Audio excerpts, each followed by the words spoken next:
과학비 수업 시작하도록 하겠습니다. 오늘은 전기와 자기의 두 번째 단원 중에 첫 번째 단원인 전류에 대해서 배워보도록 할 것입니다. 먼저 영상을 보기 앞서서 이제 프린트 4쪽을 펴시고 이제 들을 준비를 해주시면 되겠습니다. 프린트 4쪽을 다 채워서 5쪽까지 채워서 이제 다음 주에 와서 대면 강의 때 이제 답을 맞춰보는 것으로 하죠. 자, 그럼 오늘도 핵심 개념을 먼저 짚고 키워드를 먼저 짚고 시작해 보도록 하겠습니다. 자, 오늘의 키워드는 두 가지인데 첫 번째는 전류이고 두 번째는 전기회로입니다. 여러분, 전기회로라는 말 들어본 적 있나요?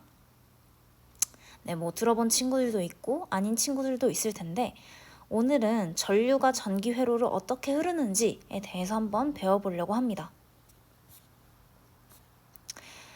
집이지만 오늘의 학습 목표를 마치 학교 교실에 있는 것처럼 친구들과 함께 있는 것처럼 큰 소리로 다 같이 따라 읽어보도록 할게요. 자, 첫 번째 시작! 전류를 전하의 흐름으로 설명할 수 있다.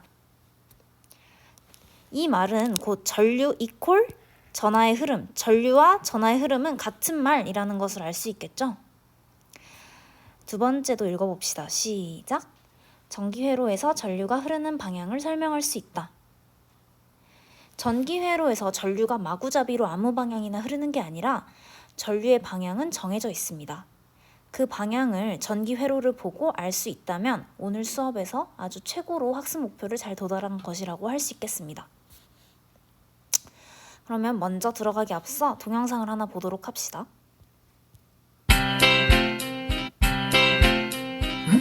이 공은 뭐지? 두 손가락으로 공에 있는 전극을 잡으니 불이 켜지네. 우와, 신기하다. 음악 소리도 나네? 우리 둘이 전극에 손을 대고 손을 잡으면 어떻게 될까?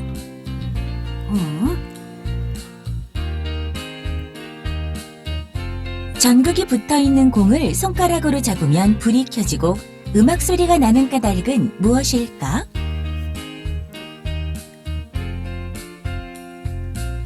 여러분, 전극에 손을 댔을 때 불이 켜지고 음악 소리가 난다는 것은 무엇을 의미하죠? 네, 맞아요. 지금 전기가 우리 몸을 흐르고 있다. 우리 몸도 전기가 통한다라는 말이 되죠. 우리 왜 화장실에서 그 전선 같은 거, 예를 들어 뭐 드라이기라든지 아니면 그런 콘센트 이제 물 닿는 손으로 이제 잡지 말아라 라고 얘기를 하는 것도 우리 몸이 충분히 이제 전류가 흐를 수 있기 때문에 위험하기 때문이죠. 또는 이제 뭐 비 오는 날 이제 우리가 번개를 맞으면 위험한 까닭도 우리 몸에는 이제 전류가 흐를 수 있기 때문입니다. 이러한 공, 즉 전극이 있는데 얘네를 잡았을 때 이 불이 켜지는 이 공을 에너지 볼이라고 해요.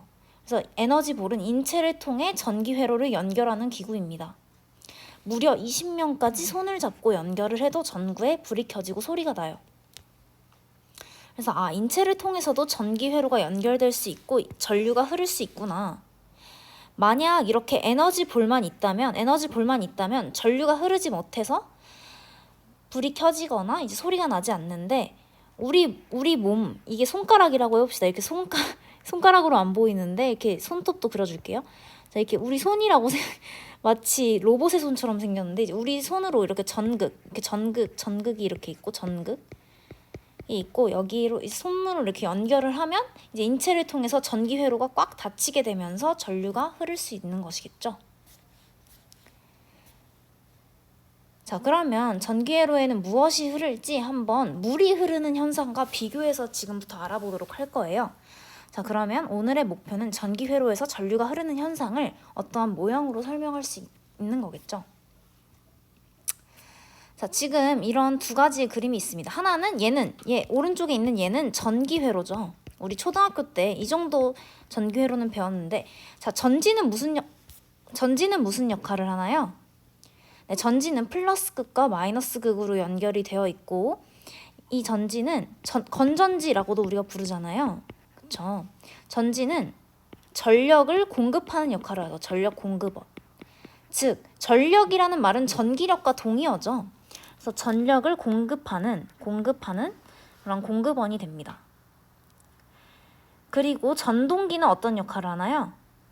네, 전동기는 이 전류를 받아서 전류가 흐르는지 안 흐르는지 확인하는 역할을 하죠. 전류가 흐르는지 아닌지 확인하는 역할을 하죠. 만약 전동기가 모터가 웽 돌아간다면 전류가 흐르고 있는 것이겠고, 전동기가 멈춰 있다면 전류가 흐르지 않고 있는 거겠죠. 그래서 전류가 흐르는지 아닌지를 확인하기 위해 전동기를 이렇게 연결해 놓은 것이고, 그다음에 스위치는 스위치를 닫으면 전기회로가 연결이 돼서 전류가 흐르죠.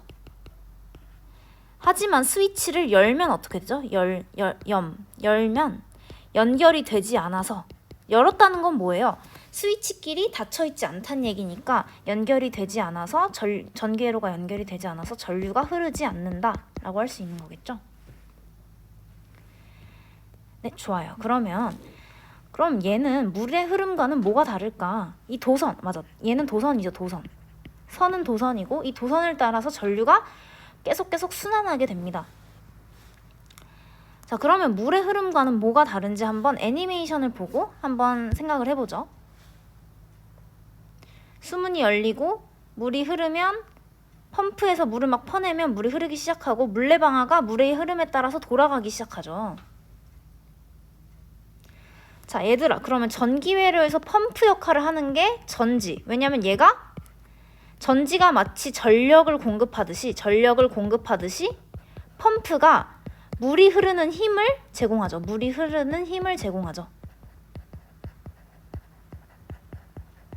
맞나요? 자, 그러면 수문은 또 어떤가요? 맞아요. 수문은 지금 수문이 열리면 물이 흐를 수 있고 수문이 닫히면 물이 흐르지 못하죠. 따라서 수문은 마치 스위치와 같은 역할을 해서 스위치가 닫히면 전기회로가 연결이 되죠.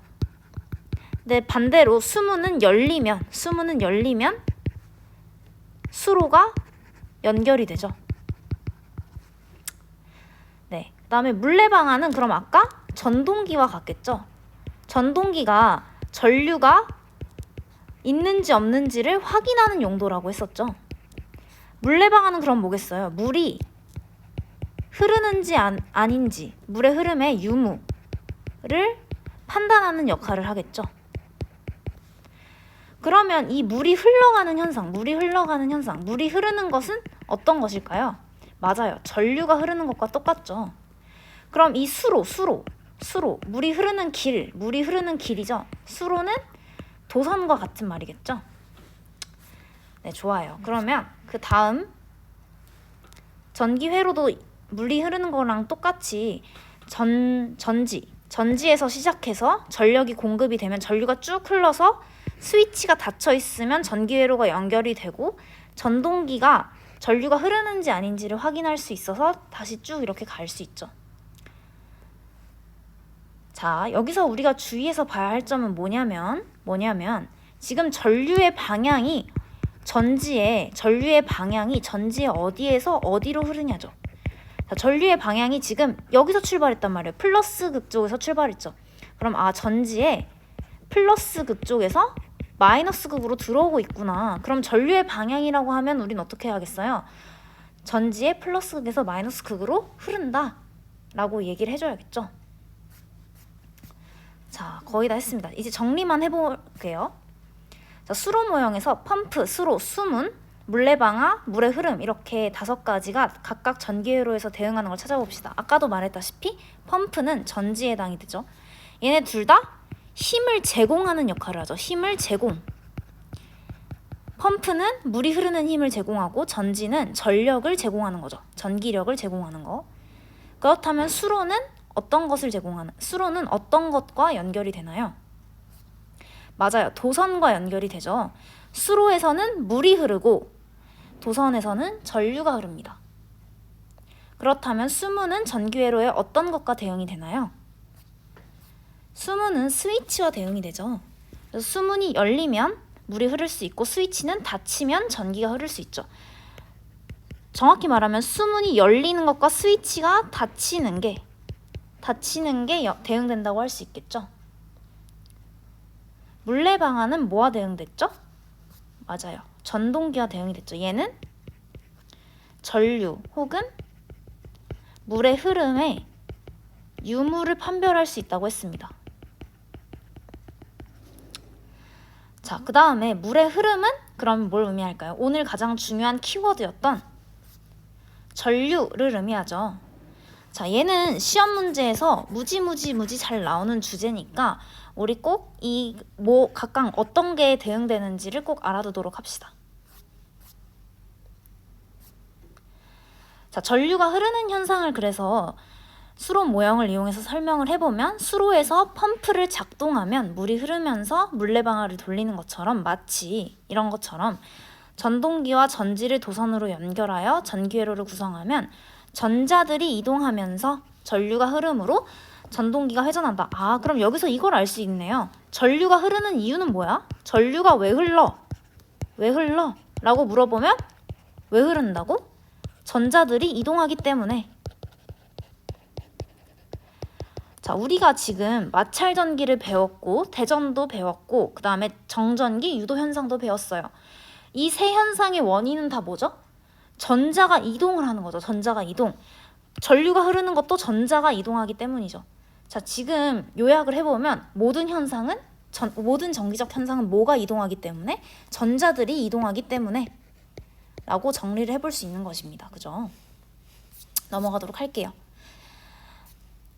자, 그렇다면 전류는 어떤 것을 의미하느냐? 마이너스 전하를 띤 전자가 도선을 따라 이동하면서 전하를 운반하는데 이러한 전하의 흐름을 전류라고 한다.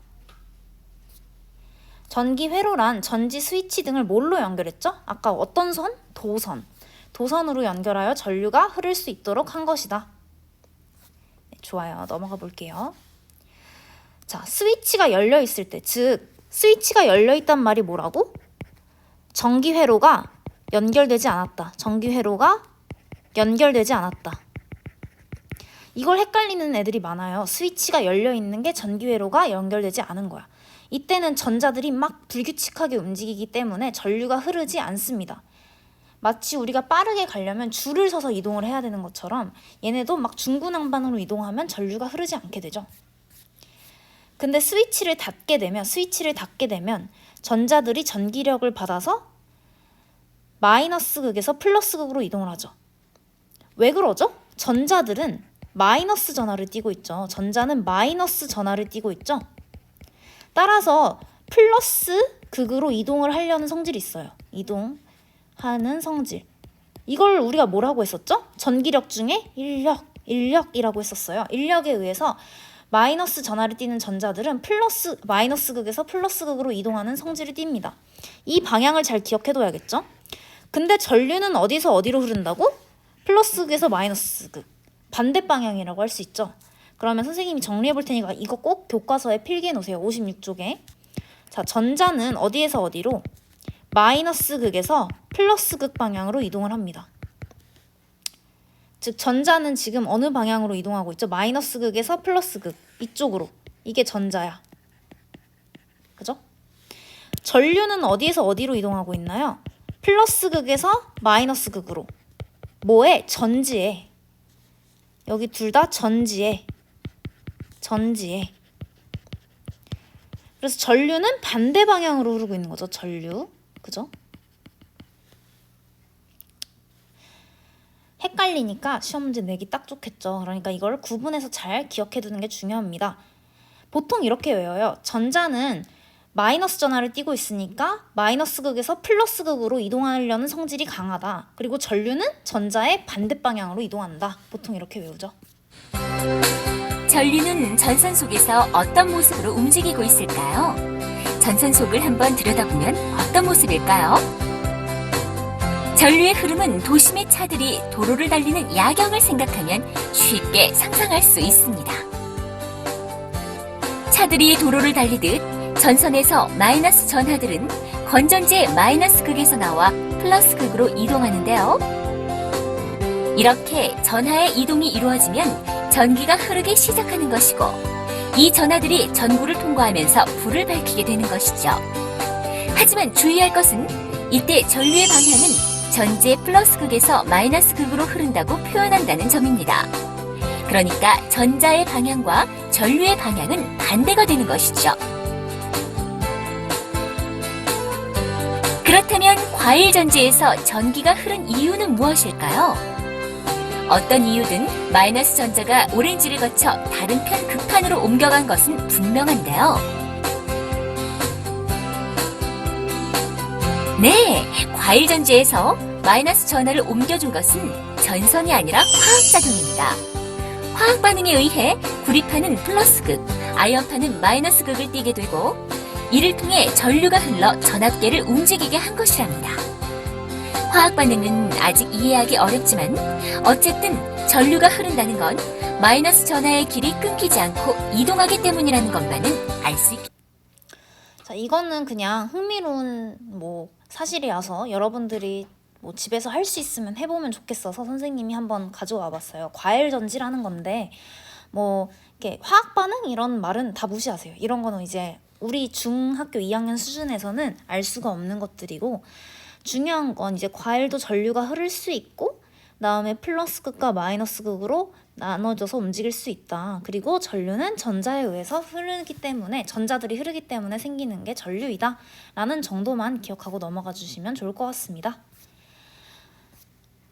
자, 그래서 전류가 전지의 플러스에서 마이너스 극으로 흐를 때 전자는 전지의 마이너스 극에서 플러스 극으로 이동한다. 이 두 개가 반대다. 전자는 마이너스 전하를 띠고 있기 때문에 플러스 전하로 이동하려는 성질이 강하다. 이렇게 전류가 흐르지 않을 땐 중구난방으로 이동하던 전자들이 스위치를 딱 닫고 나면 얘네들이 이제 한쪽 방향으로 흐르는 걸 볼 수 있는 거죠. 자, 전류의 세기. 자, 전류가 아주 약한 전류도 있고 아주 센 전류도 있어요. 우리가 평상시에 쓰는 전류보다는 당연히 번개 칠 때 흐르는 전류가 훨씬 세겠죠. 그 전류의 세기를 나타내는 단위가 암페어입니다. 암페어는 과학자 이름인데 전류를 이제 처음 발견한 과학자입니다. 그래서 암페어라는 단위를 쓰고 이제 대문자 A를 씁니다.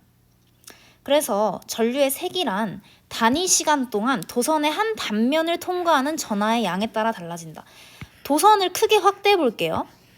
선이 얇지만 확대하면 이렇게 클 거예요. 이 단면을 단위 시간 1초 혹은 1시간 이렇게 해서 1초 동안 예를 들어 전하가 5개 통과한다고 합시다. 그리고 1초 동안 전하가 10개 통과하는 게 있다고 생각해 봅시다. 그럼 당연히 10개 통과하는 게 훨씬 더 전류의 세기가 세다고 할 수 있겠죠.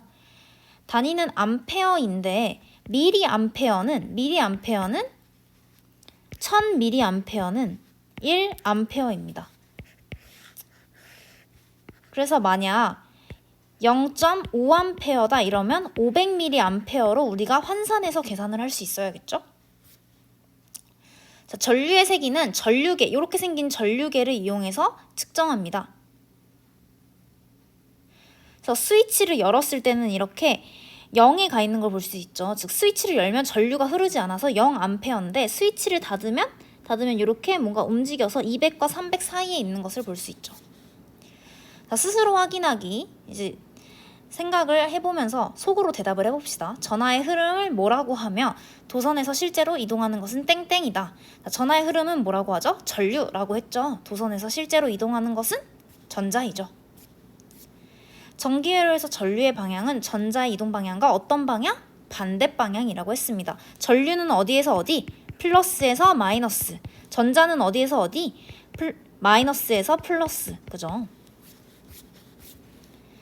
자, 전기회로의 스위치를 닫자마자 전구에 불이 켜지는 현상을 수도관 속의 물에 비유하여 설명해 보면, 아까랑 똑같이 수도꼭지를 틀자마자 물이 나오는 것은 수도관 속에 물이 가득 차 있기 때문에 도선 속에도 전자가 가득 차 있어서 모든 전자들이 스위치를 닫는 순간 한 방향으로 움직이기 때문에 전구에 불이 켜진다 라고 설명을 할 수 있겠죠. 여러분들 이 문제 실제로 풀면 많은 친구들이 틀리는 문제니까 꼭 체크해놓고 지금 잠깐 동영상을 멈춰서 이거 필기해놓고 넘어가도록 합시다.